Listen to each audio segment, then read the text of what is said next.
Good morning, good afternoon, and evening, baseball fans. Welcome back to the Barstool Baseball Show. It is Wednesday. This is Carl. This is the National League Show. I am joined by my National League partner, Chris Klemmer, and a very special guest, General Smitty. This is the Phillies Show, boys. I'm very excited for this one. I'm not. You just got back. We should set the stage. You just got back. You went to Philly for the weekend. Mets lost the series. I'm looking at Smitty before the show. Smarts, he's got this big shit-eating grin on his face. For big series wins, Smitty, take it away. Hey, look, the Phillies haven't beat the Mets in a series since, I believe, late 2021. They've been beaten, battered, abused, specifically last year. And even a couple weeks ago, they got swept up at Citi Field. You know, it's a Kevin Malone feeling. Feels good to win one. Yeah, I mean the Phillies are the better team right now. Like it's just they are. I think a lot of teams are a better team than the Mets. The Phillies aren't playing like that great, to be honest with you. Phillies are playing pretty well. I think that's one thing I didn't quite get. Like the Phillies since June have been really good. I don't really understand the negativity around, and I felt it in the stadium a little bit. People were getting really frustrated easily. Thinking like this team's been pretty good. That Friday game was such an efficient win. They won 5-1, and they just did everything right. The Mets made a couple mental mistakes. Phillies took advantage. I know the Mets won a pissing and pitching mismatch on Saturday, and then Sunday we shit the bed, and you guys didn't let up. Hey, look, I don't want to be a Debbie Downer on the Phillies. They had a great West Coast road trip to get it back above 500, but it's kind of the same shit, different day with this team specifically this year, specifically when they play good teams. Like they come home against the Braves. It's like, okay, it's time to stamp down, put some authority at the doorstep of the NL East. And, one rain out, but they get swept the other two games in which they weren't even really there. Even the two games they won against the Mets lost those games. Phillies didn't win. Now, the pitching has been there for the Phillies, which has been a shock, specifically the starting pitching. They're hitting, man. They're hitting so futile and inconsistent. They're in like last in the league in every category with runners in scoring position. I know that's going to come around. Bryce Harper's not going to have 3 home runs all year, hopefully, but they got to figure it out offensively. Whether it's getting another bat at first, putting Bryce at first, opening up that DH. You guys are 15. The Mets lost the series. The Phillies really didn't win. You're 15-7 in June, and people are complaining. You know how many teams would give their left testicle for 15-7? Like, yeah, we won the World Series last year. We want to win the World Series this year. I want to give some context to Phillies fans being upset. It's a different type of upset. It does have to do with the World Series last year. It also has to do with this. There's been 5 major stretches this season where, as a Phillies fan, you've expected them to go out and play well, compete, where they've lost 4 or 5 games in a row at least. Opening day, a couple weeks later, there was a stretch in early May. There was another stretch at the end of May. And the Braves are heavily involved. And I think now when I look back, if there was a sense of negativity in the ballpark, it is they did have those 2 losses against the Braves. It was a 3-game series where, like, really, can we please finally get maybe, and correct me if I'm wrong, Smitty, you guys just have a hump in your head you haven't gotten over this season yet. Kind of, but it really just has to do with inconsistencies at the plate. I mean, they are just leaving so many runners on base. And at the beginning of the year, it was base running mistakes. It was stupid shit like that. The pitching wasn't there. Now it's those lineups should be stacked. Act like it. Stop talking about it. Start being about it. And I know that things are going to come around. Water's going to find its level, and they will get better. But that's the most frustrating thing about the Phillies. Not necessarily who they're playing. Braves are always going to be our daddies. That's just the way it is. It was in the 90s.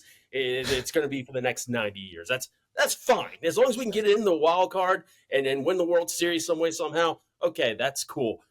They got to figure it out. But you guys have some problems. Like, there are some issues that I think will be fine. Like, Bryce Harper's power is not there. Like, I saw him. He had a couple fly balls this weekend that would have been home runs normally. He's slugging .399, I think. So, yeah, it's not there. But it's it's going to be there. That's inevitable. Trey Turner had some great at-bats against Carlos Carrasco yesterday. I'm sorry, Sunday. People are hearing this later. His first pitch hit a home run to dead center, went 415, boom. Next one, he was all over Carrasco, pitcher guy. I know he always hits him very well. But I think the Turner thing is going to come around. And I really just think this team has, and I know Philly fans are frustrated, but the way you guys played on Sunday, you guys never gave up, and you guys kept yourselves in the game. Wheeler never really, he didn't have his good stuff. Wheeler, by the way, very bad on big rest. He's much better on 4 days. When he goes beyond 4 days, look at the splits. It gets ugly.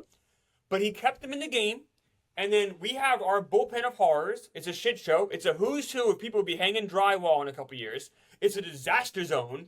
And it's boom, boom, boom, bust, bust, bust. Guys you've never heard of, guys you never hear of again. And then next thing you know, Phillies are winning 7-6. Which is amazing for the highest payroll in Major League Baseball history. I think I blogged about it today. $364 million doesn't get what you used to get for it. It's unbelievable. It's unbelievable to pay this much for a team and these guys. I'm making light. I give them credit to Major League Baseball players, but like Vinny Natoli, like that's not someone that should be pitching for a $364 million team. Neither should Josh. Look, if you're in the show and come in yesterday and hit two people with the bases loaded, the way that happened, yes. And Turner almost got hit the pitch before that. It's unacceptable. And it's been a problem It's all unacceptable. season. Edwin Diaz, that injury really kind of, the emperor has no clothes. Because now everyone had to move up a spot and but the real story to me is the Phillies, though. You guys are playing really efficient baseball. I know you're maybe not knocking as many runs. I know your guys are 10th in the National League in home runs, I think. I know the power hasn't been that great, but you guys are doing a lot of things really well. I know Kyle Schwarber's batting at like my weight, which is not good, but he's fine. He's good enough. He's actually had a couple plays in left field that were not horrible. I don't know. Yeah. The Braves extra inning play, that was a little rough. But Smitty, are you guys better than the Marlins? Yeah. I think the Marlins are maxing out right now. They'll end up like around 500, but the Phillies will pass them. They're playing out of their mind, the Marlins, especially the pitching. And are the Phillies better than every team in the NL Central? Yes. Okay, now who in the NL West is better than the Phillies? Diamondbacks? No, I wouldn't say Diamondbacks. They took 3 out of 4 of the Diamondbacks last week and should have swept it. At least I think the Diamondbacks are maxing out as well at this point. Klemmer, I'm going to help you prove your point. They are positive. They just don't know they're positive. Like, this is a Philly sports. I think the Dodgers are inherently more talented. But it's like every preview I did for the Phillies this year, I picked the Braves to win the NL East because I do think there are teams like the Braves, like the Dodgers, long-term are better teams and could win their divisions. But I think the Phillies are better equipped to make a run in the playoffs. The Phillies have some big holes. I don't trust Craig Kimbrell. You guys don't have a third baseman.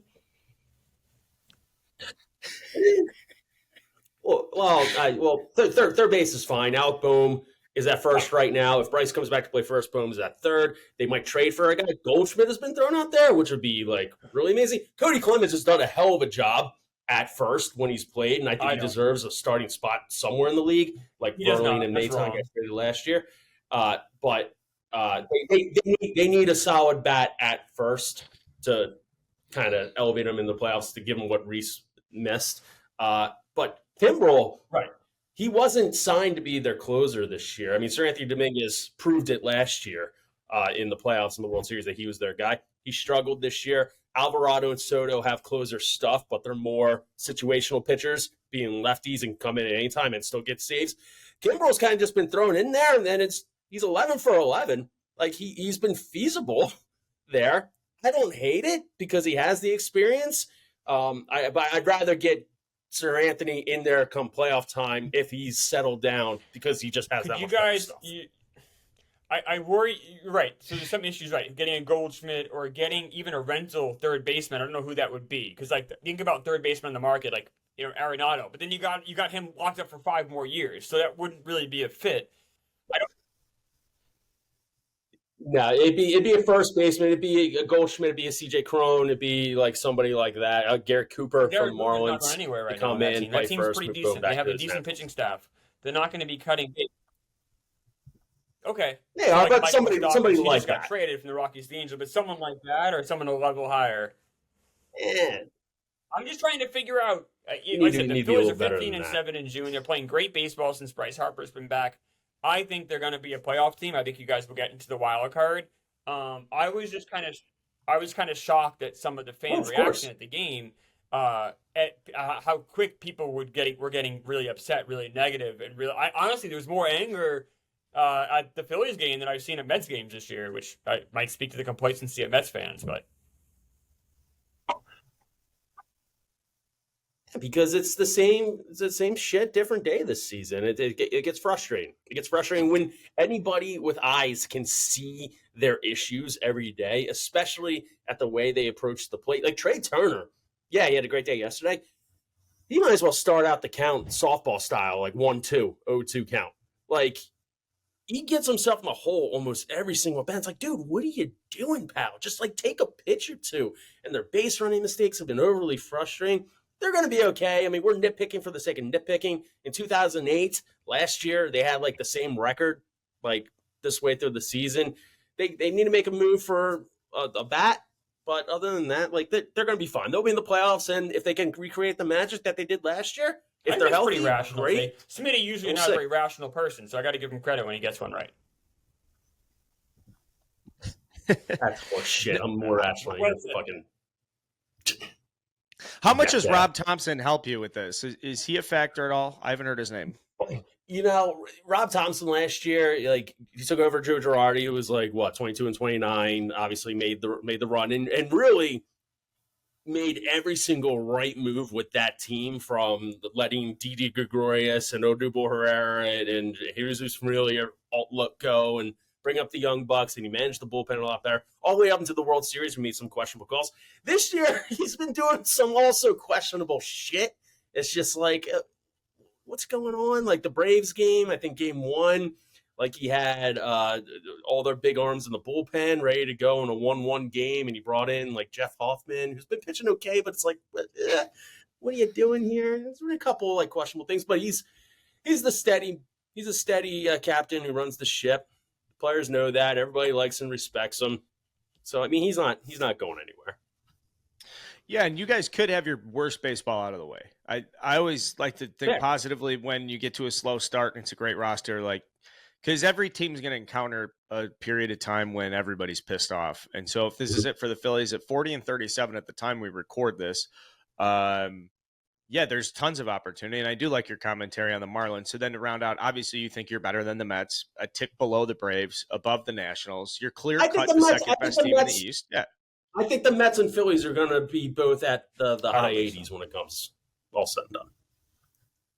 Klemmer, do you want to tell him to shut the fuck up right now? I understand why he might look at it that way, but if you watch the team every day, you see the holes in this team. You also see there's no real way to fix this team. I wrote a blog about how like the Mets should just stand pat right now.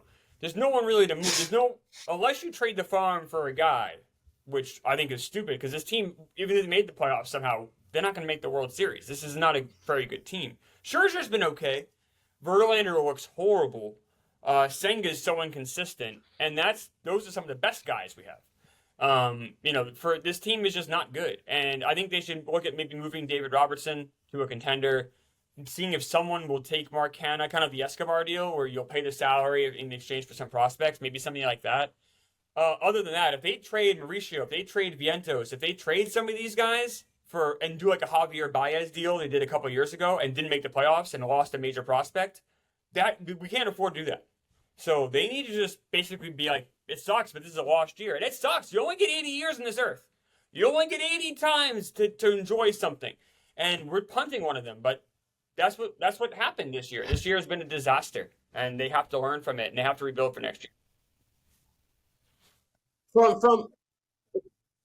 From an outsider's perspective, and I said this before the season, it looks like you guys just kind of made lateral moves, like letting go like 2 arms, bringing in 2 arms the same way. Like it didn't really seem like you improved upon the fact that you did kind of max out last year.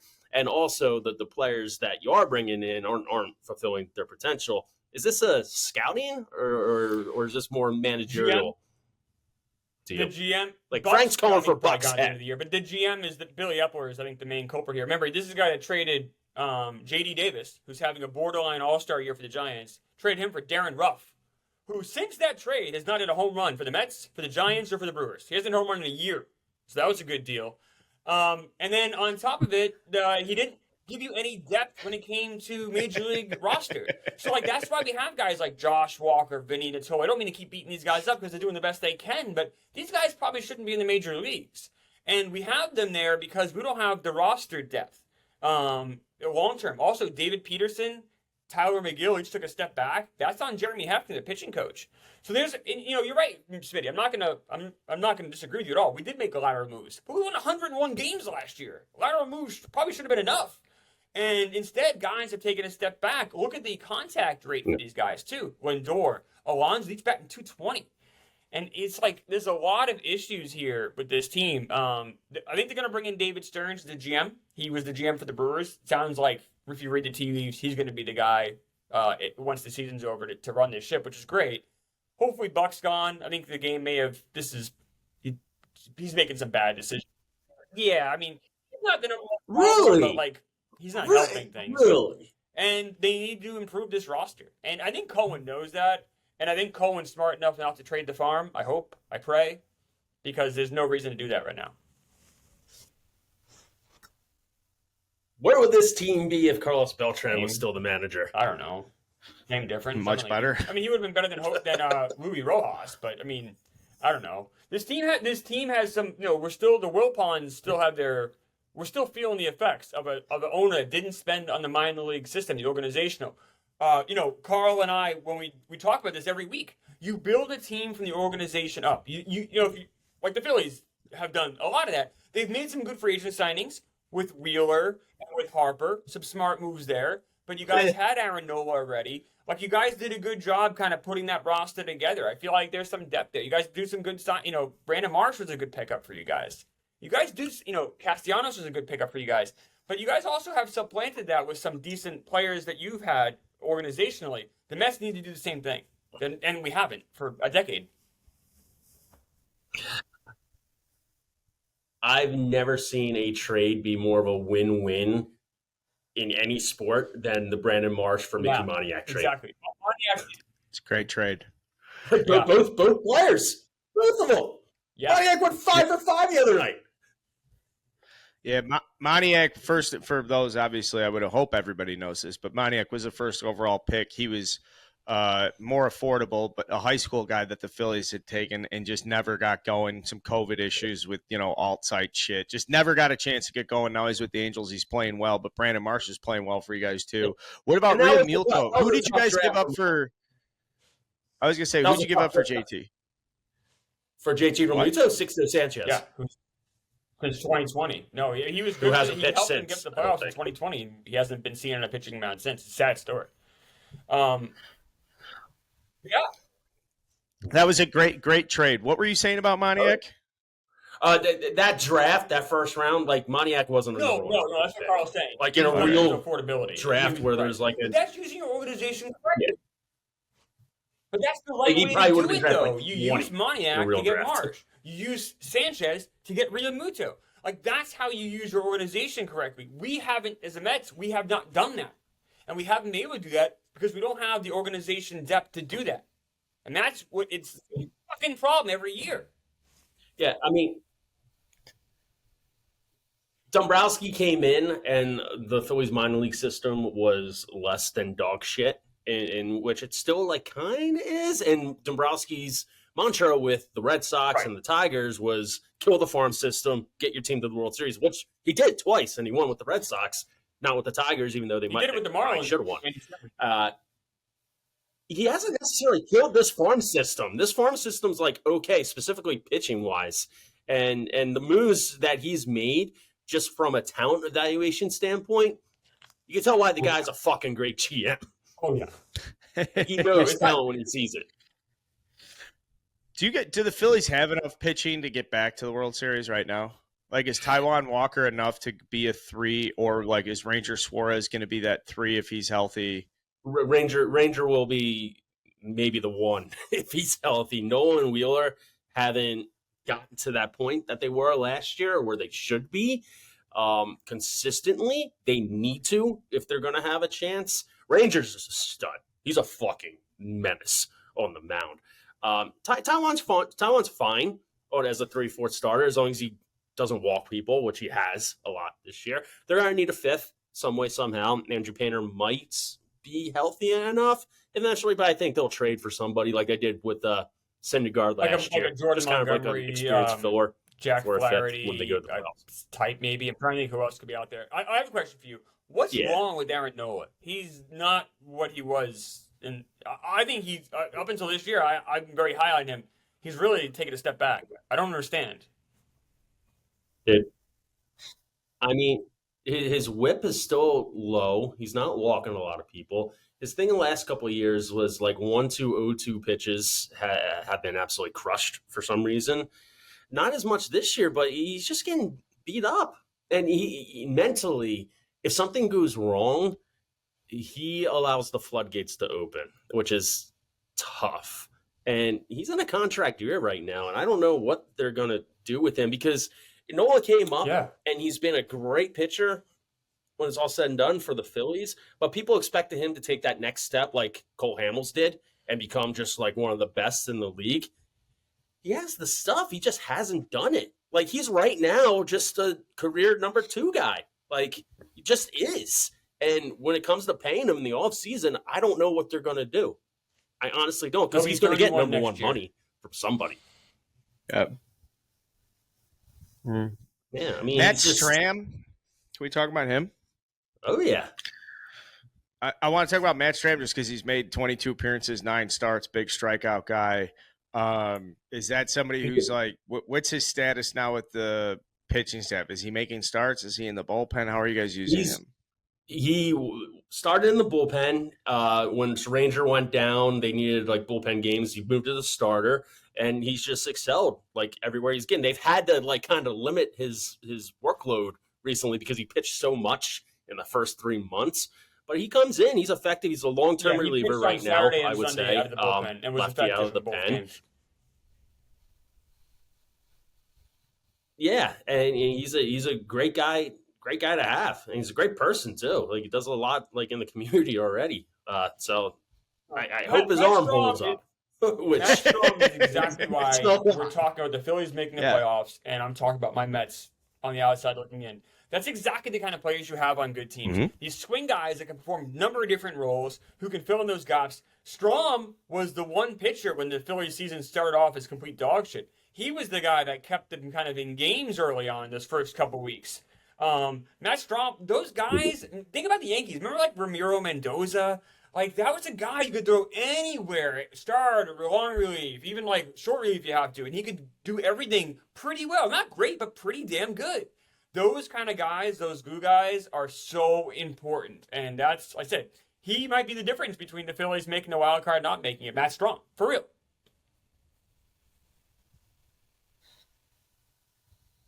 And shout out with this Phillies team, shout out to Nick Castellanos for absolutely bouncing back. He's an all-star this year. And he should get like some MVP consideration. He probably won't, but he's lighting it up like he did 2 years ago with the Reds. Just annihilated the ball into the batter's eye, like almost over the bushes. It was crazy. He's all over. Yeah, I mean, good things happen when you lay off the loan away junk that they try to feed you. Hey, Klemmer, let's just do it for old time's sake. Castellanos has 1,373 hits. He's 31 years old. He's been in the big leagues for 11 years. He's got 190 home runs. You know, what do you say? He gets to 380, gets to 2,400 hits. He's on the ballot for 1 year. I know. I'm just giggling as I'm looking. He's been in the big league since he was 21 years old. And there's not a lot of guys that get into the big leagues that can hit offensively since they're 21. So I was just looking at his career cumulative numbers and was surprised to see Nick Castellanos will hit his 11 years, dude. Yes. But he's had a very nice career. I know. He's not getting Yeah, he's not going to Yeah. listen. There's no way. I'm not talking about this seriously. It's just like you and I talk about players' Hall of Fame candidacy and stuff. Obviously, Nick Castellanos does not have Hall of Fame candidacy. It's just more about, I like talking about his cumulative numbers, just like where his career resonates. So after 11 years, comes up 21. Now he's 31 years old with the Phillies. I've experienced him as a Cubs fan where he comes in. He's a shot of fucking life, man. You'll have one of those games where you're down 5-0 in the second inning and it just looks like shit. And all of a sudden he hits a 3-run homer. It's 5-3, hits a fucking double next time up. It's 5-4, makes a play. Like, he's the type of guy that can bring the team. He's just such a shot. I love that dude. I love him. I'm happy that he's playing well. However, though, when he's playing poorly, he's very easy to hate. He's very easy to be like, that fucking guy. Yeah, last year was tough. He moved right into Ben Simmons' house and just started swinging at every lone away slider possible. It was bad. It was bad last year, but this year he's turning. Think about his career. Let's say he finishes with 2,000 hits, 300 home runs. That's a hell of a career. I mean, that's pretty fucking good. And for a guy that, right, he's in the Hall of the Very Good, or, that's probably where he'll end up. But that's a pretty nice resume there. Like I said, right now, he is a man on a mission. Or at least he was over the weekend. He really impressed me with how he played. And then can we do a quick check-in on Kyle Schwarber? I'm obviously a big Kyle Schwarber guy. I thought you had said he's hitting Klemmer's weight. Oh, my God. Yeah, it's tough. It's been a tough year for Schwarber, especially in the field. Like, he needs to go back to DH in a bit. June, he's picked up a little bit. He's hit a couple more bombs in June. Getting to the leadoff spot has helped him a little bit, too, but he's been struggling, especially when he's not getting calls. He's got a great eye at the plate, and he's been kind of shoestringed a couple times, and it's been getting in his head, it looks like. But he's going to be around, and he's going to be a threat. And I guess that's all you can ask for. Yeah. Do you like him again, in the at time spot? of recording? I don't hate it. I mean, Rob Thompson was talking about it last week, putting him back there. He's a threat right off the bat. Like, he hit, I think, in the last 2 weeks, 3 leadoff home runs. Like, you're going to have to come and, buckle down right away. And historically, I mean, that's where I think there and cleanup, I think that's where he's, performed the best. So, I mean, I don't hate it enough to where it's a focal point of bitching. I thought he'd be worse in the outfield. I thought I was going to see Todd Hundley again in the outfield, where it's just what the fuck is happening? You have this guy in the outfield. Well, I don't know. Did you see that play last week? Well, yeah, against the Braves, it was 2-1 in the top of the 10th, yes. And he had kind of a humpback liner to him, right off the glove. I will say over the weekend, 5-1. He was competent. He needs one ball. He had to kind of reach forward. He's competent and he's fine. I don't want to call him out for that one play, but he's not an everyday. No, and that's how you lose he's an everyday DH a guy like that in the outfield. Honestly, that's that can get exposed really quick against really good teams. But I will say he was decent. And another thing, as much as he's a flawed player in a lot of ways, offensively he's a nice fit for the Phillies because you guys don't have a lot of other home run. I don't think anyone else in your team has 10 home runs. He has 20. So at least you have one guy in that lineup that can, hit it along. Well, Castellanos too. I'm sorry. So those two guys, Castellanos has 9 this year. Jesus. Yeah. Those two guys, at least, you can hit the ball a long way until Harper's power. Yeah, Bryce will get his numbers up. Trey Turner will end up with close to 20. Alec Boehm will hit 20. Stott is a good contact. He'll be close to 20. But Schwarber will benefit from Bryce playing first more than anybody. Yeah. Just so he can get spells in left and DH more. Castellanos too, and right. Well, it's a great point in the year if you guys haven't played well and you're still feeling confident about getting to the playoffs. I heard plenty of World Series talk. If we can get World Series or wild card, we can go make another run at the World Series. So as far as baseball fandom is concerned, the Phillies are not the Dodgers and you're not the Braves or the Astros. Very few fans get to get to feel that way. I would say where you're at as a Phillies fan is like that second tier below. Yeah, and it's an expectation thing coming into the season. We said how the Mets kind of made lateral moves. The Phillies went for it. They got Trey Turner. They got Soto. They got like these pieces that are supposed to get you from making a World Series appearance to a World Series championship. And when they got, I think, 7 or 8 games under 500 in the second month of the fucking year, that's going to cause some issues. So, I mean, we're nitpicking a little bit, especially with the lineup stuff, but they'll be fine, assuming everyone stays home. Can I keep you here with us, Smitty, for another 15 minutes? There's a couple great National League things I want to get your take on. Yeah, let's roll. Okay, so we brought up 2,000 hits and 300 home runs for Castellanos. Maybe that does happen. I don't know. It happened yesterday, though. Freddie Freeman becomes the 98th player in Major League history. Obviously, first ballot Hall of Famer, in my opinion. I think the best first baseman of our generation, including Paul Goldschmidt. Any context or anybody you would think better than Freddie Freeman at first base over this time, right? Like, yeah, I think so. I wouldn't even put him in the same generation as Pujols. That's what I mean. He's the best since Pujols. He's the best of the generation. Yeah. Since Albert Pujols' decline in Los Angeles, maybe say starting in 2011. Has there been any other first baseman win MVP besides Goldschmidt and Freeman and Pujols? None that I can think of. In the NL? No, I don't think now so. We're going back maybe to Prince Fielder, right? To a different generation. The other guy. We're going back. Yeah, but no, Freddie is steady. Yeah. I mean, Freeman's. Ryan Howard. Yeah, for those 4 years. But Freddie Freeman. You look at his stats, it always seems like the last 162 games or whatever, he's always batting like 320 with 45 home runs, 130 yards. It just always seems like that for the past 10 years. Just steady. Yeah, he's a first battle. There was a small period of time where Anthony Rizzo was maybe 3% less than he was in the OPS and the weighted runs created plus for like a 2-3 year period of time. It was a fun thing as a Cubs fan to be like, well, Rizzo's really good too. Rizzo's really good.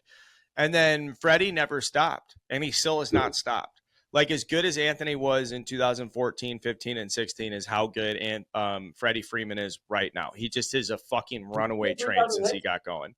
I do want to state too, his replace. What? Yeah. He's got 2,000. He's 33. 199 last year. I don't think so. I think. I know. If he's a much better hitter now. Yeah, I think he gets to like 2,600, and the wheels fall off.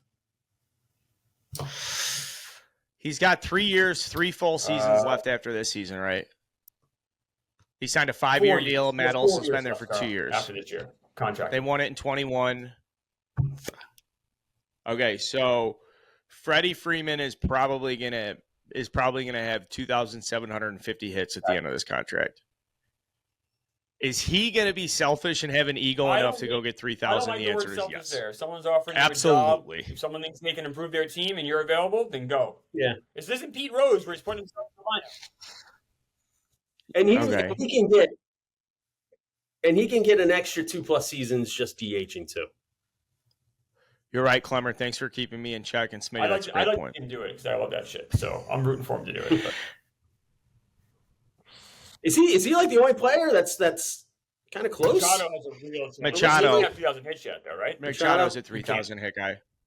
But no, Machado, and then you have the the crazy, the Harper, the Mookie Betts.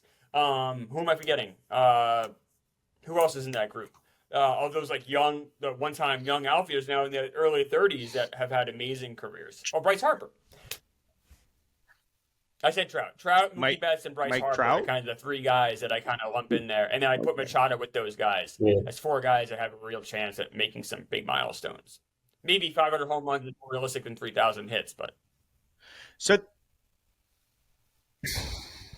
the surprising thing about Mike Trout and getting to 3,000 hits, he walks like way too much. You know what I mean? He's got seasons where he walks 100, 110, 90 times. Ted Williams never got it's hard to get to a lot of hits. Carl. It's surprised he only had. So why don't we start measuring times on base? You might see that down the Times road. on base is a Maybe great metric. 25 years from now, that's how people are measuring these things. Freddie Freeman left the Braves. Matt Olson filled in for him. He's absolutely scorching the ball. The Braves played the Reds this weekend there's 6 games this season. The 6 times the Braves and the Reds have played each other, they've combined for 78 runs, and not one game was decided by more than 1 run. That might be the most amazing. If you told me that at the start of the season, I wouldn't believe you. But if you also told me at the start of the season the Reds would be in first place at the end of June, I also would not believe you. And the Braves are still this is more like 5-1. I think they were 4-2, if not 3-3. I think they were 4-2. But the Reds are very fucking good, Smitty. And I don't know if people in Philadelphia are talking about them yet. But there was over 120,000 paid attendance at Great American Ballpark, the biggest attendance weekend in the history of Great American Ballpark. I'm all in on the Cincinnati Reds, but I need one of you to say it with me. Tell me you're all in on the Cincinnati Reds. Oh, they're awesome. I as a Phillies fan, I'm thankful we got all of our Reds games out of the way in the first 2 months and ended up with a positive record. This De La Cruz kid, he hit for the cycle last week, obviously. Before that, it was a tie ball game where they're down by 1 at home, and he's leading off, and he hits a little jam shot down the left field line, just basically a pop up that falls like just over the third baseman's head. And I swear to God, he was on second like a fucking gazelle. He might be the fastest player to ever wear a baseball uniform. I'm not exaggerating. Like, he was on second like that. Like, you put him up there with like Dion and Bo Jackson and then Ricky Henderson, Luke Bryan, like, name any fucking speeds or Roman Quinn. Throw him out there. This kid is lightning fast. And he's hitting 500-foot bombs too. That's a unicorn. He is honestly a unicorn. I've never seen anybody get to second base that fast on a loop. So they caught single him from essentially home to over the third base, and he broke the record for this year. He's the fastest guy. You know who's in second place? Ellie De La Cruz. He broke his own record. He's been in the majors for 2 weeks. He has the 2 fastest times home to third. He's absolutely one of the fastest players ever to play baseball.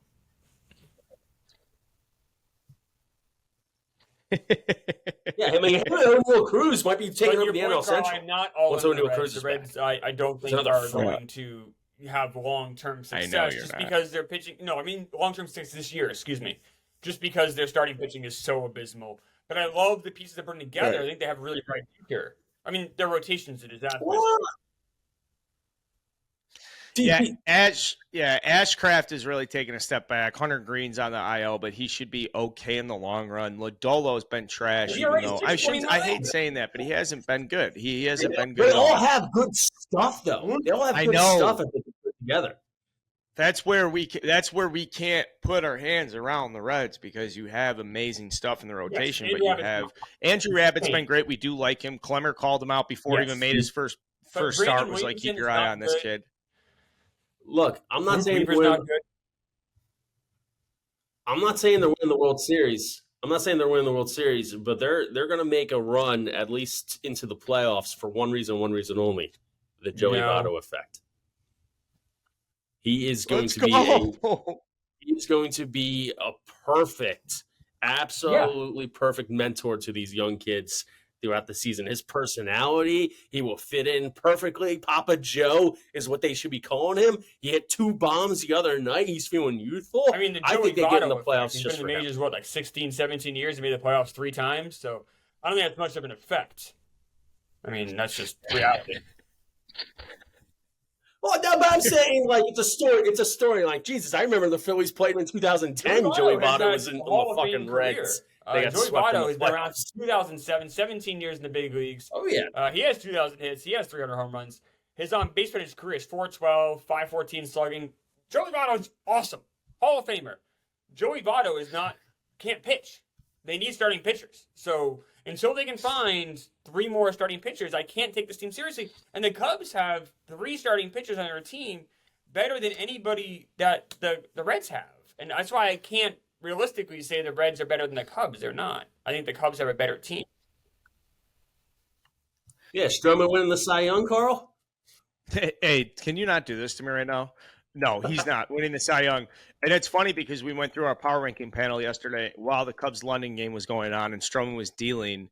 Right at the time, Klemmer had taken the Cubs seventh, and had used Stroman's, like Stroman's pitching like a Cy Young. And then all of a sudden, Trey Mancini dropped a ball at first base, and then Stroman came out of the game with blisters, and the Cardinals scored 7 unanswered. So it's been a disastrous situation since we outed the Cubs as being better on paper. Here's where the Reds get in trouble. You could say whatever you want about like the Reds and Ellie and Matt McClain, and here's the simplest way to show you just how like thin the Reds are in their success. There's only 3 other teams in baseball that have given up more runs than the Reds: the Rockies, the Royals, and the Athletics. After that, you're looking at the Cincinnati Reds, and there's some really bad teams that have given up a lot of runs that are nowhere close to the Cincinnati Reds surrounding 400 runs.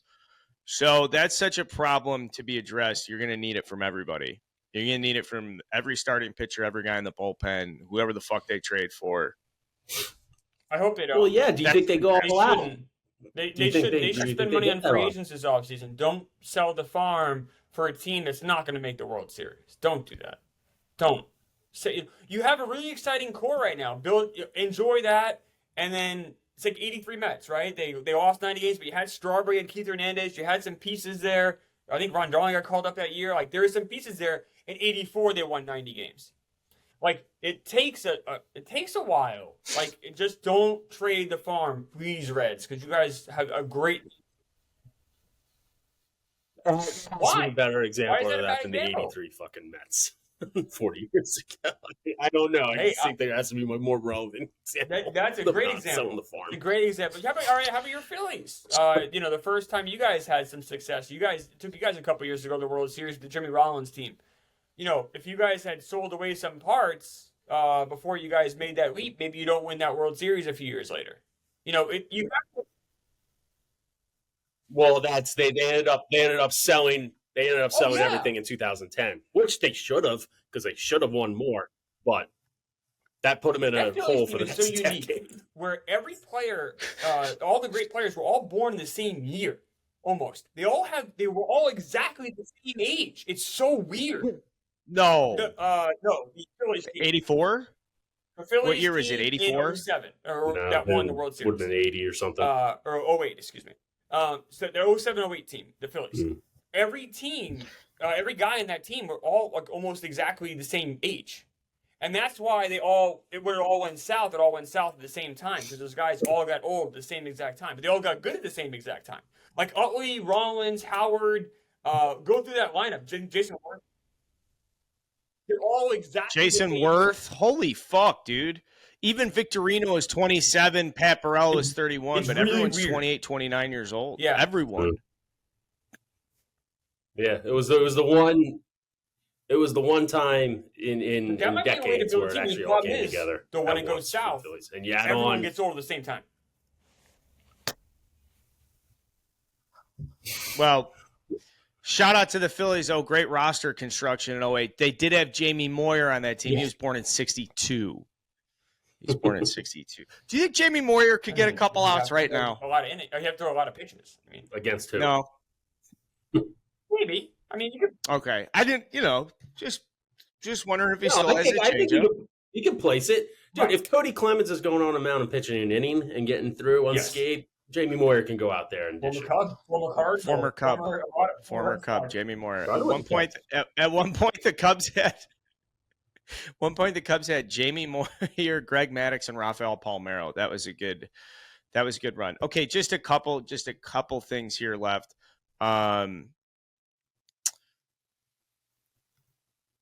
Just a couple. Oh, okay. Here's one. Yuri Perez has pitched 21 consecutive scoreless innings for the Marlins. It's the longest streak by a pitcher aged 20 or younger since Kerry Wood did it in 1998. 21 innings scoreless. When we talk about the Marlins being very good, they've been this way without Yuri Perez, and I just think like he could be a guy at the end of the year if he finishes top 10 Cy Young voting because the Marlins make the playoffs and they want to get that name out there. I wouldn't be surprised by it. I'm not saying top 5, but he's Yuri Perez with the Marlins right now. I'm starting to get this vibe that like people are going to be talking about him big time in August and September as the Marlins heat up and get in the playoffs. Like I think it's going to be a huge, huge story that Major League Baseball is going to want to push. Not just the Marlins, not just the National League, not just media. Like Rob Manfred and the owners are going to be like, make sure everybody knows about this fucking kid. That's how strongly I feel is going to be a big marketing push.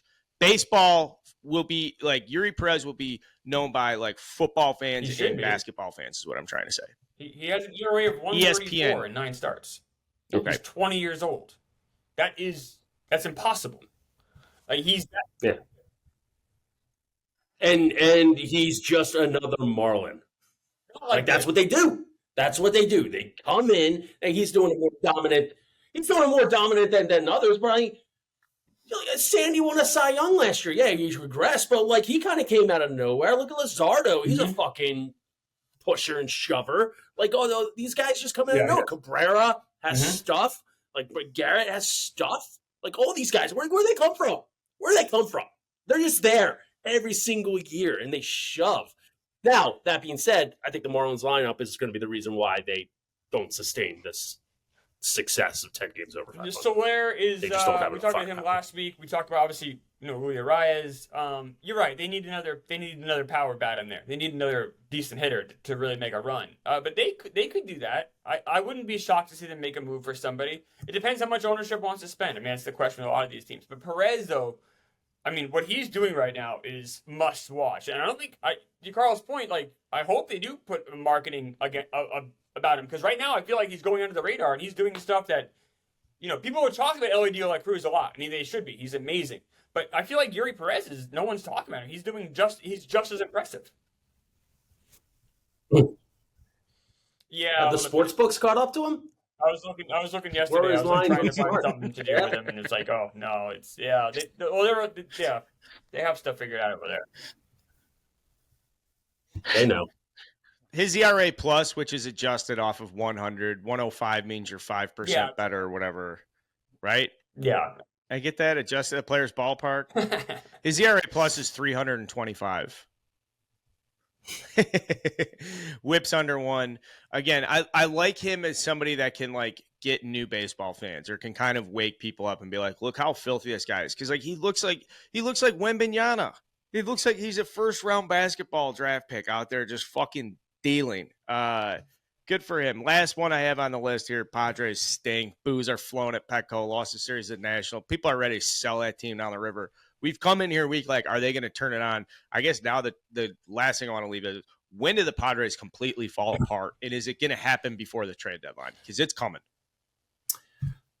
I don't think they're going to fall apart. I think they'll be right there. I think they'll make the wild card again. But I've said it for years. San Diego is a place where players go to meh. Nobody fucking plays out there. I mean, unless you're Ken Caminetti winning MVPs in '94 or Tony Gwynn, nobody cares. The fan base is all front runners, like if they're in the playoffs. It's just sunshine on your tits in Southern California every day. Why would you care about baseball or wanting to play? Nobody cares to play. They just don't. Look at that talent. Look at the talent on the roster. There's no reason why they shouldn't be leading the NL. This is the first week where I think I'm starting to get the fork ready to stick in the back of the Padres. I don't know if they can come back now. I mean, now they're 4 games under 500. Juan Soto's having a very good year, but nobody else, and so is Tatis, but nobody else is doing anything offensively for them. The pitching's been strong all year, but the hitting's been so bad. I don't know, like they're kind of like the Mets, where they have such huge salaries attached to these guys. I don't know how you get out of it. I don't know what the answer is. I feel badly because the Padres have been small market. The owner's really committed to winning. He spends all this money, and the team just falls on its face. And it's a very similar story to the Mets. It's a very similar story to, I guess, the Cardinals to some extent. But I think the Mets and Padres are really aligned, where 2 franchises that haven't had a lot of success and are now just completely just falling on their face, even though the owners have gone above and beyond. So very frustrating time for Padre fans. I sympathize with them quite a bit. I know exactly what they're going through because I'm going through it myself over here. And Yeah, it can that's get shit. worse for them. It can get worse for them. They're off on Monday, and then this week transpires 3 at Pittsburgh, 3 at Cincinnati, and then you come home to pick up the Angels at home after 6 days on the road in some very It's horrible. Rust That's Belty not so bad. cities. Pirates It's not stink. like you They're got to go terrible see right now. Rich. Yeah, but you got to go see Rich Hill at fucking 6 o'clock in a Pittsburgh. Like, I know you're shrugging your shoulders, like, whatever, Rich Hill sucks, but it's not, bro. You just drop a series at home against the Nationals. You got to get directly onto a plane, then spend an off day in Pittsburgh. Like, these guys are not playing that game. They're not showing up tomorrow in a good headspace. It's not like you're coming off a bad loss and you're like, all right, now you're at home against the Giants. Fucking juice is in the air. You're ready to go compete. It's like, dude, the fucking bubbles pop. Now, here's 3 in fucking Pittsburgh. By the way, they got to go see. Yeah, dude, still, they got to see Mitch Keller. They got to see Mitch Keller game 2. Then they got to play an 11 a.m. game. That game is at 9 a.m. game on Sandy. It's a West Coast 9 a.m. game on Thursday. And then they have to go to Cincinnati. Klemmer. It doesn't matter. Carl is exactly right. There's nowhere in the world you want to be less than Pittsburgh in the morning on West Coast time, facing Rich Hill's 65-mile-an-hour slop. Blow my brains. I'd rather play the Mets at Citi Field. I'd rather go see Max Scherzer at Citi Field than he subjected to Brian Hayes' Gold Glove defense in a game that fucking 6,000 people are at. Yeah. How are you supposed to get Andrew over the hill, just like getting another home run? 15 and 33. Klemmer just thinks the Pirates suck. 15 and 33. The Pirates are horrible. That's exactly who you want to face if you're struggling. You have a day off to rest your bullpen. Let's go, Padres. Let's take care of some business there on the road. That's exactly the team. Klemmer, you're assuming these Padres are professionals and are playing up to the standards that they are on paper. They don't care. It's clear. They don't care. That's not what you can measure. I'm going to go by things I can measure. I can measure the Pirates being bad because they're bad. And the Padres, I have to assume, are going to care because they are professionals making a lot of money. I'm going to have faith in those guys. That's why you can't measure heart. That's why some teams were in the World Series last year and some teams failed after winning 100 games. That's right. Heart. Go watch Invincible, boys. Get a fucking lesson on it. I'm sorry. Okay, this is the Barstool Baseball Wednesday National League show. A little chaotic today. Welcome to General. Bombs Away is up. So is Hit Parade. Do you guys have a bet? Smitty, what's your baseball bet? People should be following this stuff. It's a light night tonight, really light, but I like the under in the Braves Twins game. You got Strider against Sonny Gray. Both are having good years. Strider's, predicted his line is 9.5 Ks again. I guess I see a 4-2 game. I see a 4-2 game. I know, that's why I meant more like, does he have a prop? Like, do you have a weekly prop you play? Like, we always have Bombs Aways out, Hit Parades out. So, like, when this comes out, make sure you guys are checking the Hit Parades and the Bombs Away. Those are up on the season. I didn't know Smitty's handicapping Monday baseball. No, that's my fault. That's my pick central mine. My picks are. I don't have a pick for the week. Okay, we'll be back next time though with it. Stink since May 1st. So there's your pick. I'm betting. Fuck you, Klemmer. I can't wait to bet it. I cannot wait to get a bet against the Padres. 15 and 33. Subscribe to our stuff. What? This is Barstool Baseball. This is the National League show. It is Wednesday. Carl, Smitty, Klemmer here. Subscribe to the channel, boys. We'll be back next time. Until then, see you soon.